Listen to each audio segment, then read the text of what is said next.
வணக்கம் நண்பர்களே. இன்னைக்கு சைனாவோட வளர்ச்சியை கண்டு சைனாவோட ராணுவ பலத்தை கண்டு பல பேர் ஆச்சரியமா பார்க்கலாம். ஆனா சைனா எந்த அளவுக்கு கடகடகடன்னு வளர்ந்தாங்களோ அந்த அளவுக்கு அவங்க லைட்டா சர்க்கிள் ஏற்பட்டதுன்னா அந்த அளவுக்கு பல மடங்கு உடனே கீழே விழுவாங்க. ஏன்னா அவங்களோட பொருளாதார கட்டமைப்பு அப்படி அந்த அளவுக்கு அவங்க பவர்ஃபுல்லா ராணுவம் வச்சிருக்காங்க. அப்படின்னா தாய்வான் பக்கத்துல இருக்கு, அவங்களால இதுவரைக்கும் அபகரிக்க முடியல. ஸோ அந்த மாதிரி இன்னைக்கு ஜியோ பாலிட்டிக்ஸ்ல உக்ரைனு ரஷ்யாவை சமாளிச்சுக்கிட்டு இருக்காங்க. ஈரான் பாருங்க, அமெரிக்காவை தண்ணி காமிச்சிட்டு இருக்காங்க. ஸோ இப்படி இருக்கும்போது அவ்வளோ சீக்கிரத்தில் எந்த நாடையுமே மொத்தமாக முடிக்க முடியாது. இது பல வருடங்களுக்கு முன்னாடி இந்தியா புரிஞ்சு வச்சுக்கிட்டு குறிப்பாக இந்த இந்தோ பசிபிக் ஸ்ட்ராட்டஜியில் செயல்பட்டிருக்காங்க அப்படின்றதான் நமக்கு தோணுது. ஏன்னா சில ஆண்டுகளுக்கு முன்னாடியே நான் வீடியோவில் சொன்னேன், இந்தியா பிலிப்பைன்ஸோட போட்ட இந்த பிரம்மோஸ் டீல்ன்றது ஒரு பிள்ளையார் சொல்லி தான், ஒரு தொடக்கம் தான். கண்டிப்பா வருஷ கட்டிக்கிட்டு சைனா அழுத்தங்கள் கொடுக்குற நாடுகள் இந்தியா பின்னாடி நிற்பாங்கன்னு நான் சொன்னேன். அதே மாதிரி இப்போ நடந்துகிட்டு இருக்கு. இன்னைக்கு ரொம்ப முக்கியமான ஒரு விஷயம் பார்க்க போறாங்க. முடிஞ்ச அளவுக்கு ஸ்கிப் பண்ணாம பாருங்க. நண்பர்கள் சேனல் புதுசா வந்தீங்கன்னா ப்ளீஸ் சப்ஸ்கிரைப் பண்ணி உங்களோட ஆதரவுகளை கொடுங்க. ஸோ நம்ம ஃபர்ஸ்ட் பார்க்க போற விஷயமே என்ன அப்படின்னா, அதாவது இப்ப சிங்கப்பூர்ல ஷங்க்ரிலா கோஆபரேஷன் சம்மிட் நடந்துகிட்டு இருக்கு. இதுல பல நாடுகள் வந்திருக்காங்க. அதுல தான் நமக்கு மிக முக்கியமான ஒரு செய்தியும் வந்திருக்கு. இந்தியா ஒரு மிகப்பெரிய ஒரு ஒப்பந்தம் போட போறாங்க அப்படின்னு. ஆனா அதுக்கு முன்னாடி இன்னொரு விஷயத்த சொல்லி ஆகணும். ஏன்னா இப்ப சமீபத்துல யுஎஸ் ட்ரம்ப் அட்மினிஸ்ட்ரேஷன் வந்த பிறகு ரொம்ப அக்ரெசிவா இந்தியாவுக்கு எதிராக செயல்பட்டாங்கன்றதா உண்மை.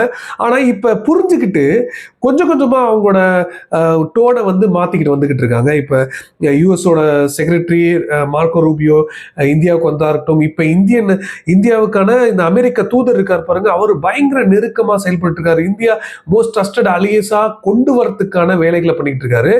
இதுக்கு நடுவுல இப்ப யுஎஸோட இன்னொரு செக்ரட்டரி வார்பீட் சமீபத்துல அவர் இந்த ஷங்க்ரிலா கோஆபரேஷன் மீட்டிங்ல கலந்துக்கிட்டாரு.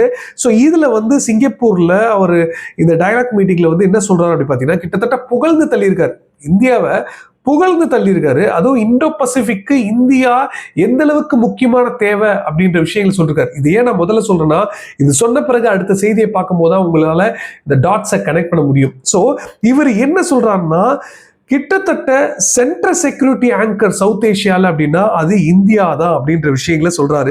அது மட்டும் இல்ல, இந்த டயத்துல இந்தியன் ஓஷன் ரீஜன் வரைக்கும் ஒரு பதட்டமான சூழ்நிலைகளை சைனா கொண்டு வரதுக்கான முயற்சிகள் மேற்கொண்டு இருக்காங்க. ஸோ இந்த அளவுக்கு ஒரு பேலன்ஸ் பவரா இந்தியன் ஓஷன் ரீஜன்ல ஒரு நாடு கொண்டு வர முடியும். இந்த இந்தோ பசிபிக் ஸ்ட்ராட்டஜியில அமெரிக்கா மட்டும் இல்ல, இந்த நாடுகள் இவ்வளோ ஒரு அழுத்தங்களை சந்திச்சுட்டு இருக்காங்க, சைனா கிட்ட இருந்து பதட்டங்களை சந்திச்சுட்டு இருக்காங்கன்னா அது இந்தியாவால அவங்க ஸ்டெடியா பேலன்சிங்கை கொண்டு வர முடியும் அப்படின்ற விஷயங்களை தெரிவிக்கிறாரு. இது இந்தியா ஸ்ட்ராட்டஜிக் ரோலை பத்தி சொல்லும் போது சொல்றாரு. So concerns over China. அடுத்த பாயிண்ட் பார்த்தோம்னா, சைனா எந்த அளவுக்கு ஒரு ஒரு பெரிய மிலிட்டரி பில்டப் இந்த ரீஜன்ல கிரியேட் பண்ணி வச்சிருக்காங்க. ஸோ ஆச்சரியப்படுத்துற அளவுக்கு ஒரு பசிபிக் டாமினன்ஸ், அதாவது இந்தோ பசிபிக் டாமினன்ஸை பெரிய லெவல்ல கிரியேட் பண்ணி வச்சிருக்காங்க. எந்த நாடும் குரல் கொடுக்க முடியாத அளவுக்கு நசுக்கப்பட்டிருக்காங்க. ஸோ அவ்வளோ ஒரு டிபெண்டன்ஸும் இன்ஃப்ளூயன்ஸும் இதுல கிரியேட் பண்ணி வச்சிருக்காங்க. ஸோ இது கண்டிப்பா நல்லதுக்கு இல்லை. ஃப்ரீ ஓப்பன் இந்தோ பசிபிக் இருக்குன்றது தான் எங்க கொள்கை. அதுல இருந்து நாங்க என்னைக்கும் மாற மாட்டோம். கண்டிப்பா அதோட உறுதுணையா இருப்போம். இதுக்கான எல்லா நாடுகளையும் நாங்க ஆதரவு தெரிவிப்போம் அப்படின்ற விஷயங்கள் தெரிவிச்சிருக்காரு. ஸோ இதுல சைனாவோட கன்சர்ன்ஸ் போது அவர் இந்த பீஜிங்கை பொறுத்தளவு எப்படி செயல்படுவாங்க, அவங்களோட இப்ப ஒரு சின்ன சேஞ்சஸ் பைலேட்டரல் டைஸ்ல அமெரிக்காவுக்கும் சைனாவுக்கும் ஏற்பட்டிருக்கு. அது வரவேற்கத்தக்க ஒரு விஷயம் தான் அவரே சொல்றாரு. ஆனா அது பெட்டரா இருக்கிறதுக்கான வாய்ப்புகள் இருக்கும் இல்லையா. ஆனா மிலிட்டரி டு மிலிட்டரி கம்யூனிகேஷனும் என்கேஜ்மெண்ட்டும் தான் இப்ப ட்ரம்ப் அட்மினிஸ்ட்ரேஷன் இந்த சைனாவோட ஓரளவுக்கு ஒரு பேச்சுவார்த்தைகளை தொடங்கி இருக்கு அப்படின்ற விஷயங்கள் சொல்றாரு. ஸோ இவரு ட்ரம்ப்புக்கும் பாராட்டு தெரிவிக்கிற மாதிரியான விஷயங்கள் சொல்லித்தானே ஆகணும். ஆனா இன்னொரு முக்கியமான விஷயம் என்னன்னா, இந்தியாவை பொறுத்தளவு ஒரு முக்கியமான பங்கு வகிக்கிறாங்க இந்தோ பசிபிக்ல. அவங்க கிட்ட இருக்கிற இந்த மிலிட்ரி பவரும் மாடர்னைசிங் மிலிட்ரி ஃபோர்ஸும் உண்மையாலே ஒரு கிரிட்டிக்கல், அதாவது நங்குரமா இந்த இடத்துல செயல்படுத்தும். என்ன பிரச்சனைகள் இருந்தாலும் திடீர்னு நிறுத்தணும்னு நினைச்சா ஆங்கர் போட்டு தான் நிறுத்துவாங்க.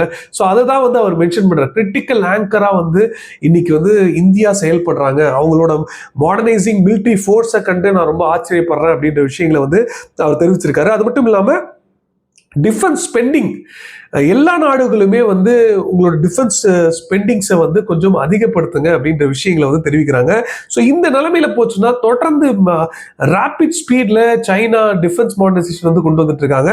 ஸோ நீங்களும் அதுக்கேற்ற ஒரு கவுண்டர் மெஷர்ஸ் வந்து எடுக்கணும் அப்படின்னு அவர் அறிவுரைகள் சொல்லியிருக்காரு. அது அமெரிக்காவுக்கும் உள்ள மைண்ட் செட் தான். பட் இது எந்த அளவுக்கு இந்தியாவுக்கு அட்வான்டேஜா இருக்கும்ன்றதா அடுத்து நம்ம பார்க்க போறோம்.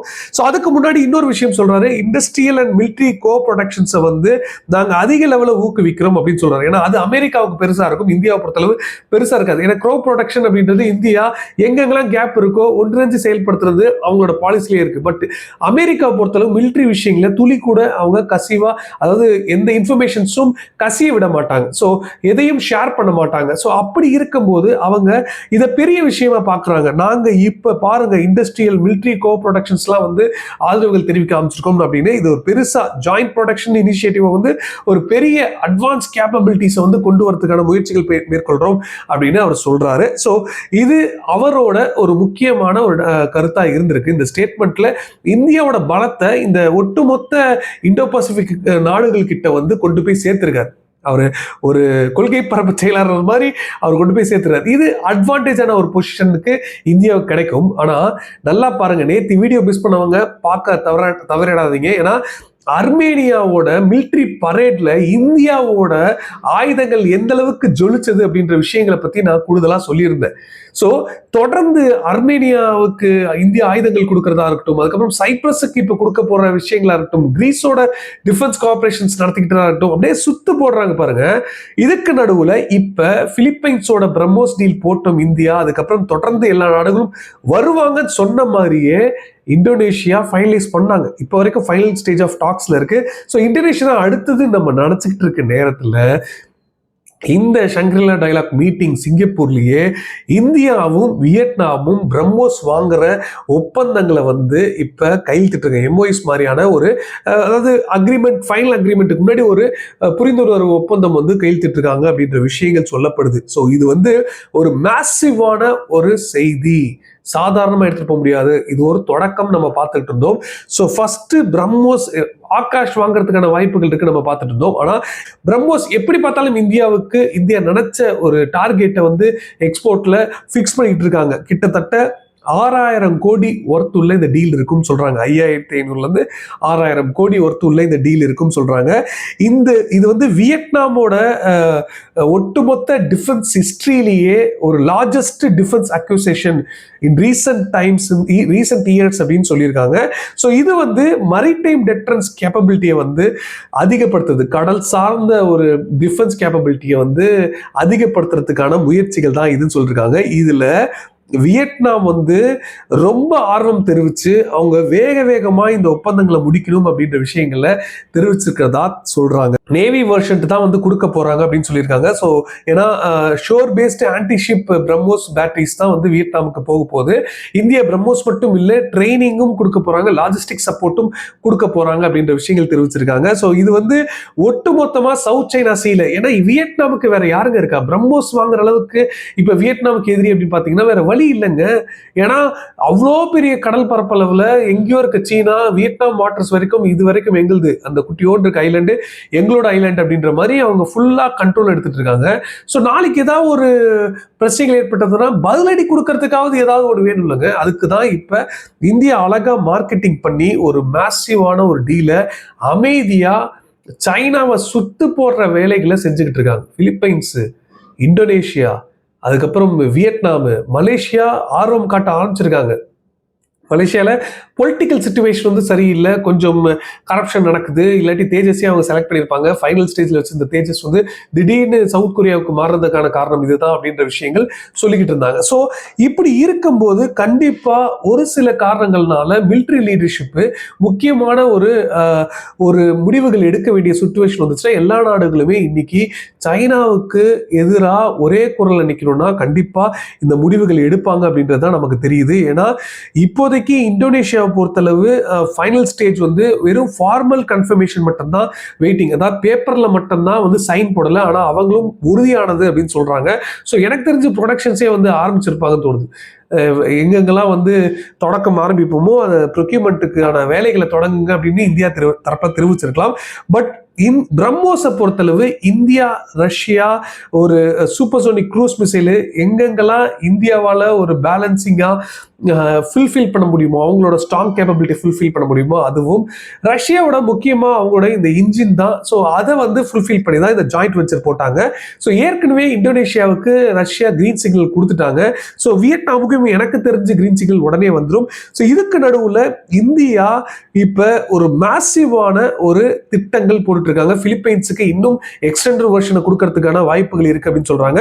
ஸோ ஏன் பிரம்மோஸ் அப்படின்ற கேள்விகள் இருக்கும். அந்த பிரம்மோஸுக்கான முக்கியமான காரணம் ஸ்ட்ரென்தனிங் டெட்டரன்ஸ் தான்.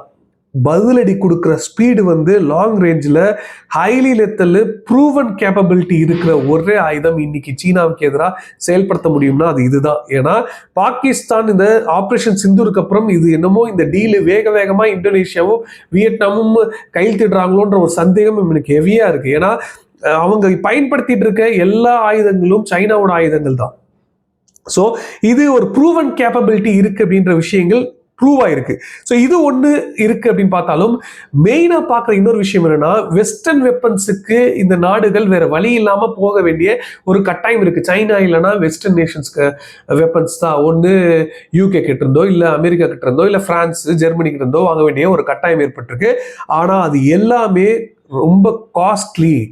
ஸோ காஸ்ட் எஃபெக்டிவ்னஸ் வந்து ரியாலிபிலிட்டி, அதாவது தரமும் சரி காஸ்ட்டும் சரி, ஸோ ரெண்டுமே வந்து இப்போ இந்தியாவால் கொடுக்க முடிஞ்சிருக்கு அப்படின்ற ஒரு காரணங்கள்னால இன்னைக்கு எக்ஸ்பென்சிவ் வெஸ்டர்ன் வெப்பன்ஸை ட்ராப் பண்ணிட்டு இந்தியாவோட இந்த டீலை போட ஆரம்பிச்சிருக்காங்க அப்படின்றதான் நமக்கு தெரியுது. இது மட்டும் இல்லை, இந்த ஒப்பந்தங்கள் இந்தியா போடுறதுக்கு இன்னொரு முக்கியமான கொள்கைகள் காரணமாக இருக்கு, இந்த ஆக்ட் ஈஸ்ட் பாலிசி.